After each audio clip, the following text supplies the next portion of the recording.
no signs of forced entry. Folks, that's a myth. No signs of forced entry. At that time, there were 8 signs of forced entry documented by Boulder police officers. I got nightmares in my head, I fear thoughts build up until I can't hear. My mind fills up into a creature, and it haunts me somewhere much deeper. I got nightmares in my head, I fear the thoughts build up until I can't hear. That my mind fills up into a creature, and it haunts me somewhere much deeper. Hello and a warm welcome to True Crime Rocket Science, the most authentic voice in true crime. To understand just how silly the intruder theory is, you need to have more than a passing understanding of the labyrinth that the more than 7,000 square foot 4-story monstrosity that the Ramsey home actually is. Recently we've seen one after another in the media uncritically suckered into taking the intruder theory at face value. Some of the first insight we get into this case was from the Ramsey housekeepers. Yes, more than one housekeeper who felt consensus on one point. This crime wasn't committed by a stranger. This crime wasn't committed by an intruder. It was an inside job. Why? One of the main reasons is because a stranger simply wouldn't know what was going on in the basement, an area that more closely resembles a bunker of honeycombs, many small rooms and packing spaces, rather than a single, simple, large underground space. But don't take my word for it. Let's look at what housekeeper number 1, Linda Wilcox, said. Before we get to that, if you haven't subscribed to the channel, please do. I'll be following up this analysis by looking at the equally silly theory in terms of the Madeleine McCann case. The JONBENET Ramsey case has got a silly theory, well, so does the Madeleine McCann case, and yet many people have actually believed it for a long time. If you're enjoying this analysis, please like, share, leave a comment. You can also hit the thanks button, and let's get started. Number 1, is the Grate the best point of ingress, or is it the worst? This is what Linda Wilcox said about it. She was asked on the Peter Boyle's radio show to talk about the window and the basement and that sort of area. The former Ramsey housekeeper responded, I may be 40% sure of this because I wasn't in that room all that much. The Grate. First of all, if you're going to break into the house, that isn't where you would do it. You do it in the side door to the garage. So she offers a better alternative, a more common sense alternative to this supposed breaking and entry point in terms of the intruder theory. By the way, in terms of this theory of breaking and entry, there's actually no breaking because John says that he broke in. So you have a theory about an intruder breaking in where he doesn't actually break in. Anyway, the housekeeper goes on to say, if you move that grate and go down into that window, first of all, you're going down into a very dark room. Underneath was bookshelves just full of stuff.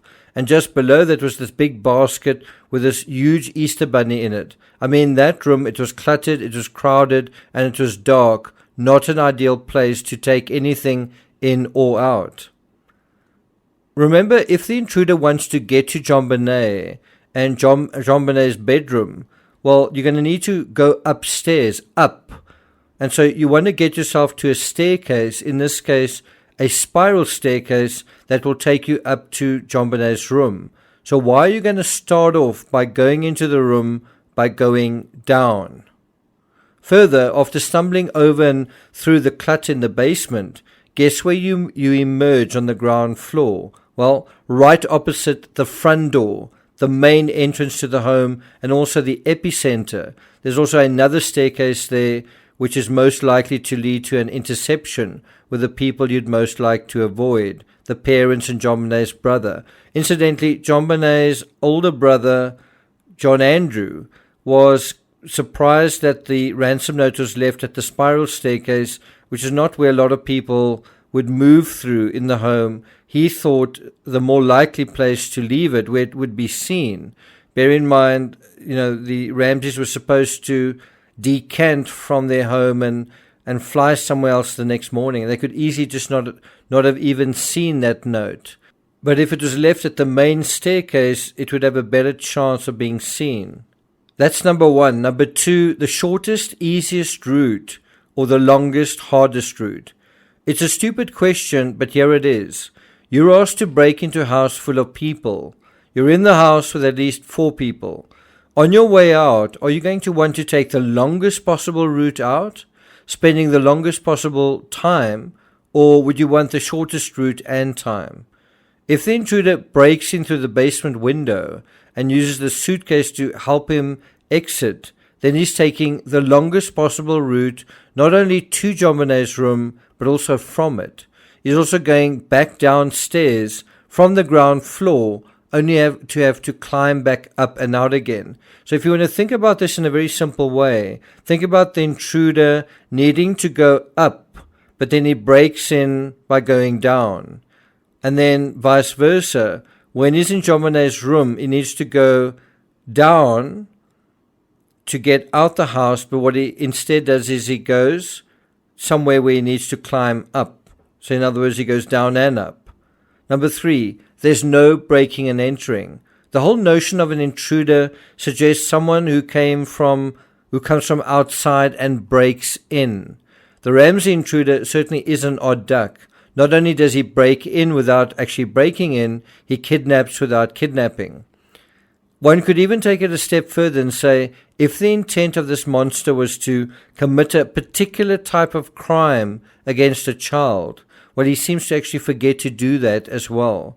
The evidence is so minimal from the autopsy. One interpretation, certainly how it was interpreted in the beginning, was that it could just have been vaginitis. I don't agree with that, but that's a far cry from the sort of injuries one would expect from a real crime committed by an adult. So do you see, the problem is this?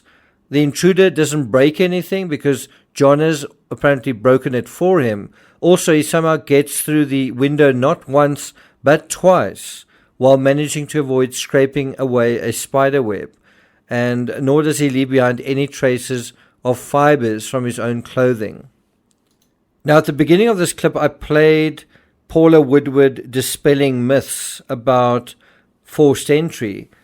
Let's listen to a little bit more from that, and I've sourced this from Cotton Star. I'll put a link to that in the description. It's really worth listening to the whole thing. Folks, that's a myth. No signs of forced entry. At that time, there were 8 signs of forced entry documented by Boulder police officers, including doors that had been pried open, doors that were left open, doors that were ajar, windows that were open, a broken window, a suitcase under a window, a scrape on a wall, things like that. Now, just to be clear, and I don't think you need to be a language expert, a sign of forced entry is a sign of forced entry, something that is broken or damaged, like a broken window or broken door. So a suitcase under a wall isn't a sign of forced entry. A scrape mark on a wall is not a sign of forced entry. A door that's open, but a door that's undamaged, is not a sign of forced entry. Number 4, he forgets to leave traces of any kind. When Lou Smith demonstrated himself going through the window, he also showed how there was no space whatsoever between his hips for a spider web not to be snagged off its perch.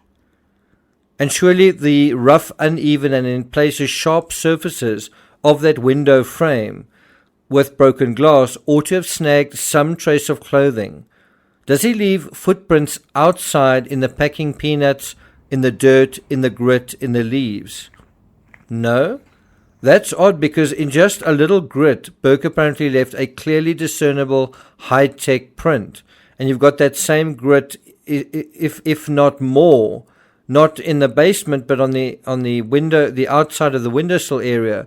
And so seemingly the intruder forgets to leave shoe prints over there. And he has to step into that area because the grate is on top of him. So how does the intruder exit without leaving a shoe impression? Does he levitate out the window? Number 5. It's surrounded on all sides by windows. Lou Smith says the point of ingress is in a very secluded area, except if you pull back and you see the house from a more global perspective, you can see just what a terrible spot that actually is. If you're caught coming out the window, there's already a heavy grill imprisoning you from above. Come on, do you want to get caught? Do you enter, close it, which seals the entrance behind you? Then you have to climb in that space again, supposedly with a kicking and screaming 6-year-old child, right? And now you want to climb through there again, together, from the bottom. I'd like to see Lou Smith demonstrate that. Demonstrate taking a child out through that point of egress. In conclusion, Linda Hoffman-Pugh, housekeeper number 2, also thought that someone had to know the house very well to know where the wine cellar was. It seems shortly after the crime there was consensus from everyone, including Team Ramsey, that it had to be an inside job. And I think even the profiler said as much. You know, that an inside job suggests a family member, a relative, a friend, someone who'd been in the house before, an employee. That is what an insider is, not an intruder, right? Which is by definition an outsider doing an outside-in job. It seems the Ramseys have successfully relied on poor memory and even poorer researching skills in the mainstream media to continue peddling what is essentially a myth, and a silly one at that. In JONBENET's America, a man says the room where JONBENET was found was so hidden that whoever killed her knew the house. Even the mayor of Boulder said so. The mayor had said, by all reports, there were no visible signs of forced entry. That's the mayor talking, and now you've just heard Paula Woodward saying, no, there were 8 signs of forced entry, and visible. The mayor said the body was found in a place where people are saying somebody had to know the house. Linda Hoffman-Pugh, the housekeeper, said, when I cleaned that house, I cleaned that basement many times, and I didn't even know that room was there.